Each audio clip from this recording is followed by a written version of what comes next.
Baik, kita lihat pertanyaannya. Assalamualaikum warahmatullahi wabarakatuh. Waalaikumsalam warahmatullahi wabarakatuh.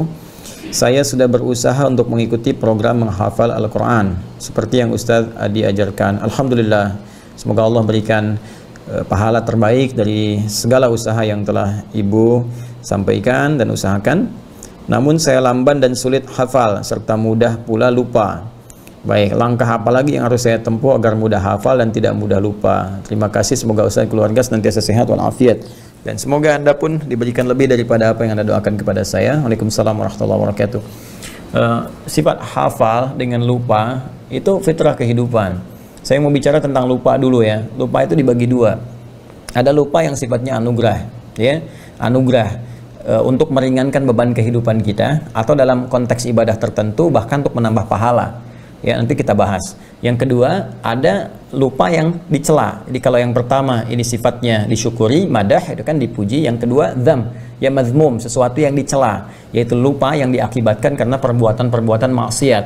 Ya ingat, perbuatan maksiat itu akan berdampak pada, mohon izin sekali, jauhnya hubungan kita dengan Allah atau melupakannya pada nilai-nilai kebaikan.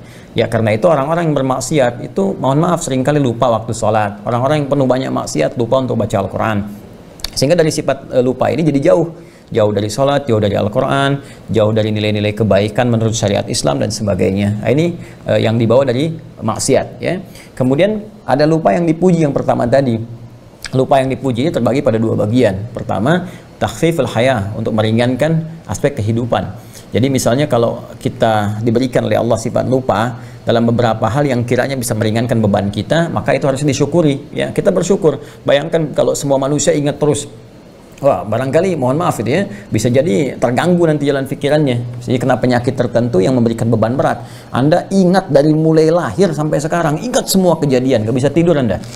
Ya, berat bebannya. Karena itu beberapa bagian tertentu diberikan anugerah lupa oleh Allah Subhanahu wa taala untuk memberikan keringanan dalam kehidupan kita. Dan sifat lupa ini Masya Allah dalam beberapa hal kadang-kadang disimpan di bagian terdalam di memori kita. Nanti saat dibutuhkan, nah beberapa perjuangan-perjuangan kita itu bisa muncul kembali. Kadang diingatkan oleh sebuah kejadian atau yang lainnya dan hikmah-hikmah tertentu. Ya, lupa dalam bahasa Arab disebut dengan nisyan. Bahkan ada keterangan dari Ibnu Abbas radhiyallahu taala anhuma yang dikutip oleh Ibnu Manzur dalam kitabnya Lisanul Arab ketika menerangkan tentang nama manusia, insan. Ya, summiyal insanu insanan li'annahu 'indama uhida ilaihi fanasiya. Nah, itu keterangan Ibnu Abbas radhiyallahu taala anhuma yang dikutip oleh Ibnu Manzur dalam kitabnya Lisanul Arab. Ya, kata Ibnu Abbas radhiyallahu taala anhuma, summiyal insanu insanan, insan, manusia diberi nama dengan insan, ya, li'annahu 'indama uhida ilaihi fanasiya. Itu seakar dengan kata nisyan. Ya, nisyan yaitu lupa, dari akar katanya nasia. Kenapa? Karena manusia itu ketika berkomitmen dengan Allah itu seringkali ada sifat lupanya. Ya, ada sifat lupanya.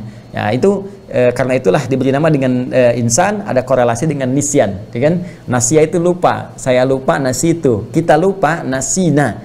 Maka dalam konteks kehidupan kita berdoa, Rabbana la tu'akhidna in nasina au akhtana. Ini jenis lupa yang pertama.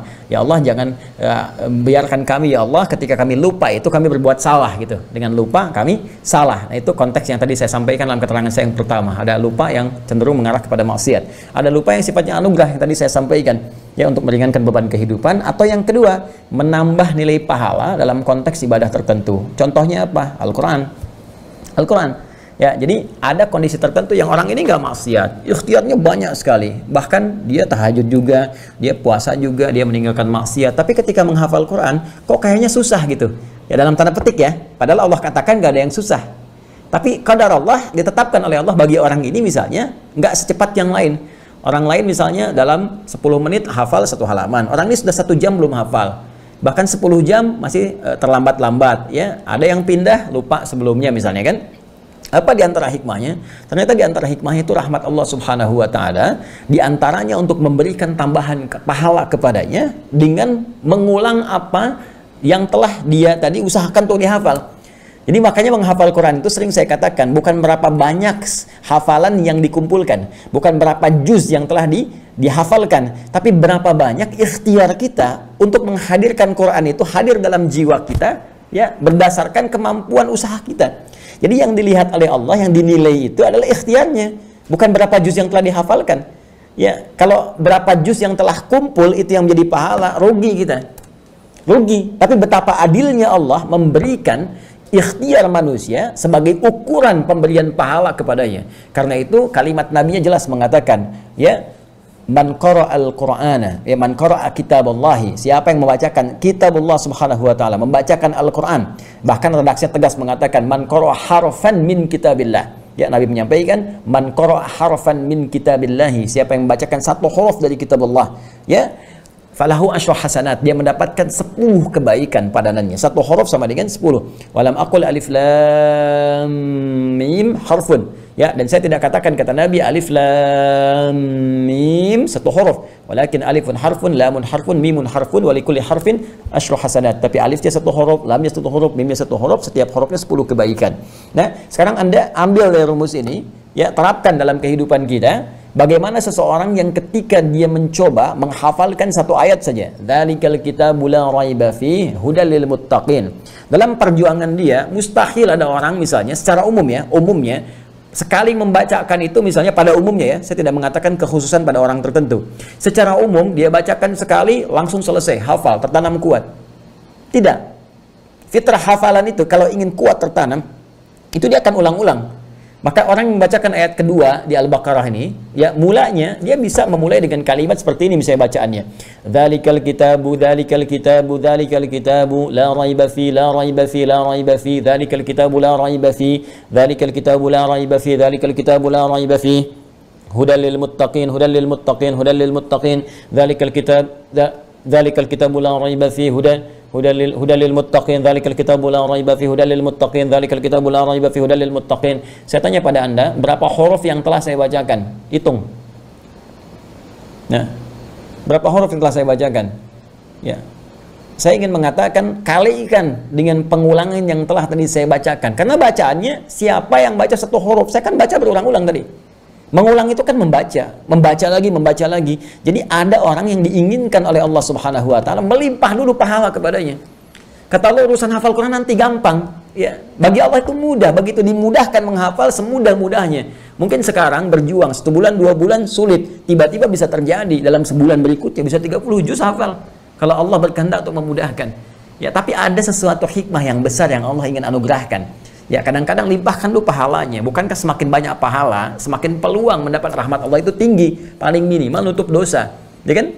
Dosa dengan pahala kan rumusnya seperti itu formulasinya. Pahala yang ada menutup dosa yang telah dikumpulkan dari maksiat. Jadi ketika ada pahala 10, dosanya 9, maka ditutup nih. Pahala tinggal 1 lagi. Jadi kalau berbuat dosa lagi seimbang. Ya, karena itu ada rumus cepat yang cerdas dalam beramal adalah kumpulkan amalan-amalan, kerjakan amalan-amalan yang sekiranya mudah dilakukan tapi pahalanya banyak.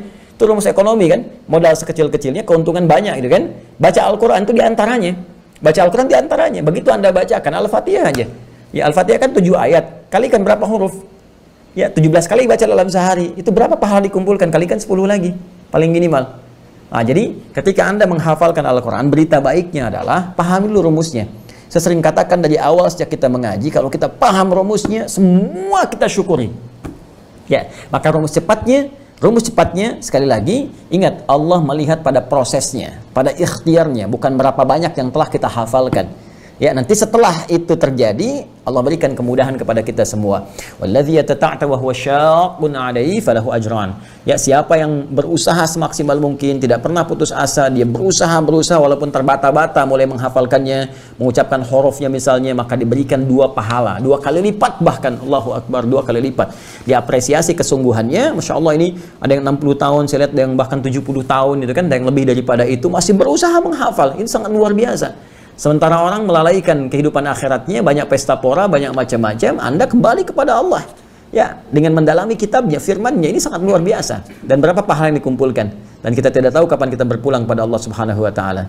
Jadi syukuri nikmat itu dan bawa kepada semangat, jangan putus asa. Ya, dalam konteks kita menghafal. Bismillah, teruskan sampai dalam keadaan kita pulang kepada Allah dalam sedang berinteraksi dengan Al-Qur'an. Wallahu taala a'lam bissawab.